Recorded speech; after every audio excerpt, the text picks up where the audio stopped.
जयनिंआथ' जोंनाव दा जोबनो गैयै जाना थांगासिनो दङ। मैयाबो हराव आंनो दाबथाम जायगायाव जयनिं खालामदों आरो आं बायदि गोबां जोंनि इउपिपिएल दैदेनगिरिफ्रा जयनिं खालामगासिनो दङ। दा जोंनियाव मेजरिटि मानसियानो गुबुन गुबुन पार्टिनिफ्राय इउपिपिएलआव जयनिं जादों आरो नैबे बिसायख'थिनि उनाव नैबे फैगोन दाननि मे दाननि 7 अक्ट'नि उनाव जोंनाव आरोबाव हाजार मानसिया लिडारफोरजों लोगोसे बिपिएफनिफ्राय जयेन जानो थांगासिनो दं।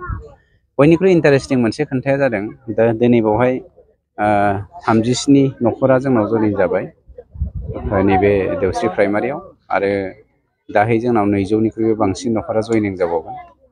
दा बेनि अनगायैबो बेथ' जोंना फिसा फिसौआ फैबाय थागोन माने फिसा फिसौ ग्रुपखौ होनदों आं, मानसिखौ फिसा होनाखै। फिसा फिसौ ग्रुपआ जोंनाव फैबाय थागोन, खिन्थु गिदिर मोनसे ग्रुप जोंनाव फैबावनो थांगासिनो दङ।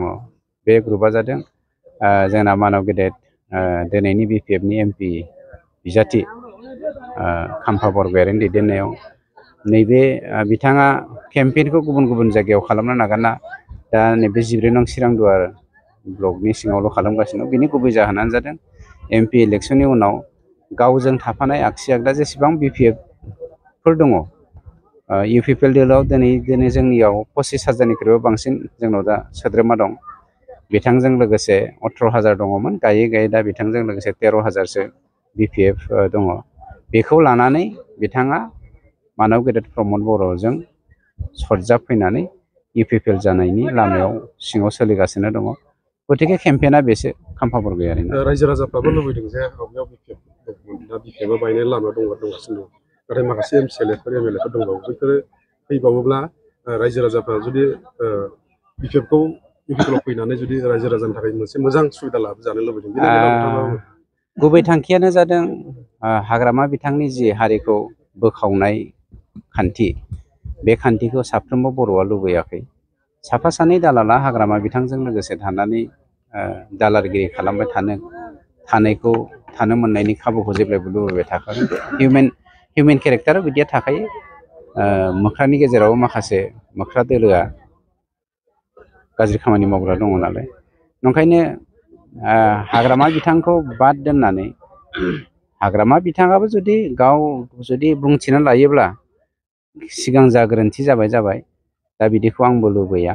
समाजनि माहारियारि बादखौ नोजोर बोनानै बड'फा इउ एन ब्रह्मनि जा जोंनि गेरेमसा हारि दानायनि मिजिं, बे मिजिंखौ जाफुंहोनायनि थांखिजों हारिया जि बिथिंजों आवगायगोन, जि बिथिंजों आवगायनो थोनगोन, बे बिथिंजों आंबो आवगायगोन होनना जुदि हाग्रामाया निमाहा बियोब्ला हाग्रामाखौबो निस्सय रायजो राजाफ्रा बर' हारिया बा बिटिआर बासिया निमाहा होगोन आंहा फोथायनाय दं।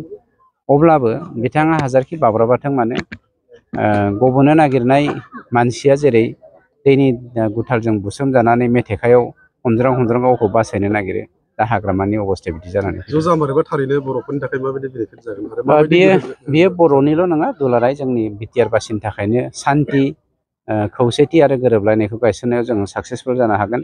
आरो जों जा थांखि बोदों जे बर' हारिया 7 रोजा बोसोरनिख्रुइबो बांसिन गाव रायजो खुंबोनाय मोनसे हारि हिसाबै दा मालायनि सिङाव थानांदों।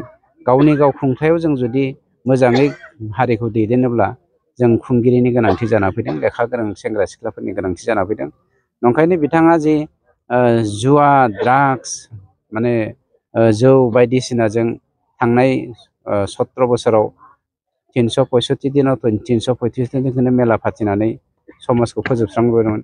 बेफोरखौ निमाहा बियोब्ला आं सानो मुन आरो हाग्रामाखौबो बर' रायजोआ गोबाफिननायनि बाथ्रा गैया। मानोना गोरोन्थि हिसाबै मानसि हिसाबैसो मावदों बिथाङा। गतिके गोरोन्थिखौ निमाहा बिना लायोब्ला निस्सय समाजा निमाहा होगोन। माखासे रायजो राजाफ्रा दासिमबो गोनो गोथो जाना दङ राजनितिखौ लानानै। बे हिसाबै नोंथांमोननि दोलोआव फैनोब्ला मा खालामो? गोनो गोथो जानांगौनि गोनांथि गैया, माने बाथ्रा गैया बेवहाय। मानोना हाग्रामाया माब्लाबाबो फैखाला, बेखौ गावनो मिथिखागौ। मानोना सिङाव माबा मोनसे जागासिनो दं होननानै गावनो लेक्सार होलागासिनो दङ। बेफोरखौ बुंनांगौनि गोनांथि गैया। रायजो राजाफ्रा लाजिदों आरो जेनेबा बायदिसिना बुंना लानानै गोदो आबसुखौ इउपिपिएलखौ ना गोरान फोराननाय बायदि फोरानगोन होनना बुंना लानानै दा ओंखारबोनो लाजिदों। लाजिनांगौनि मा बाथ्रा दङ? बुंफ्रांदोंसोमोन होननानै जों साननानै लादों जोंथ' बिथांमोनखौ फिन साजा लायाखै मानोना फिन साजा लायाखैनि जोंनि फोरमानानो जादों 100% BPF सापर्टारबाबो जों दिनै रेसन कार्ड होदों जों खोनानो मोनदों खाम्फा बरगयारिया दासान्दि मोबिलाइजेसनाव मोखां सोम देखायनानै थाखा फैसानि माखासे आंखाल जादों नङा स्वाभाबिक बे स्वाभाबिक मानोना बिथाङा जे मोखां सोम जानानै हराव दुखु खालामबाय थायो बे रिपर्टआ जोंनाव इन्टारनेटलि सफैगासिनो दङ दुखु जानांगौनि गोनांथि गैया आरो नोंथाङा थाखा हाग्रामानि बिथोन बायदि एबा खावलायनाय बायदि एबा थोननाय बायदि थाखा गारनांगौनि गोनांथि गैखाया जेराव जोङो दा हारिखौनो खौसे जानायनि खालामनायनि लामायाव फैगासिनो दंखायो आरो नोंथाङाबो बे बाथ्राखौ मोजाङै मिथिगौ माने BPF होनोब्ला दिनैनि दिनाव खाम्फायाल' सासे भद्र मानसि बाखियाथ' आबां जाबांसो नालाय गतिके खाम्फायाथ' ओरैनोबाबो जोंनाव फैखासिगोन नालाय मानोथो हाग्रामानि नामावलाय थाखा गारलायबाय थाबावो ओरैनोबाबो फैखासिगोन 12-13 हाजार जा BPF सापर्टार दङ जयै लानानै फैदो 14 नं चिरां दुवारनिफ्राय नोंथाङानो MCL जाफैदो माथो खोन्था दंबावो सिनियरखौ जों मान होयो बिथाङा आंनि सिनियर आं हगारना होगोन बेयाव जेबो बुंनांगौ खोथा गैया मोनसे गोजोनथाव खौरां नोंथाङा नोंथांनि न'खौ समायना रमायना जोंख्लाब माख्लाब खालामनो गोसो दं नामा थारैनो नोंथाङा नोंथांनि न'खौ समायना रमायना साजायनो गोसो दंब्ला नोंथांमोननि थाखाय बिजनेस बेन्स प्रडाक्ट्स कम्पानिया गोजोनथाव खौरां लानानै फैदों गोदान बोसोर रंजालि बैसागु फोरबोजों लोब्बा लाखिनानै बेन्स प्रडाक्ट्स कम्पानिया नोंथांमोननि थाखाय अफार होनाय जादों चिरां जिल्ला बेंटल गेट 27 राजा लामानि एबा सिबिथाय लामानि साखाथियाव नोंथांनि न'खौ समायना रमायना खालामनो गोसो जानाय रायजो राजाफोरनि थाखाय बिजनेस बेन्स प्रडाक्ट्सआ लानानै फैदों गोजोनथाव खौरां पलिग्रेनाइट WPC एबा PVC wooden flooring wallpaper steel roofing soffit ceiling बायदि गाबनि न' साजायग्रा खम बेसेनावनो नोंथांमोना बायनानै लांफैनो हागोन बेनि अनगायैबो नोंथाङा गोबां बाथ्रा मिथिनो थाखाय नैबे 8474015053 जानबुं नम्बरनि गेजेरजों नोंथाङा फन खालामनानै मिथिनो हागोन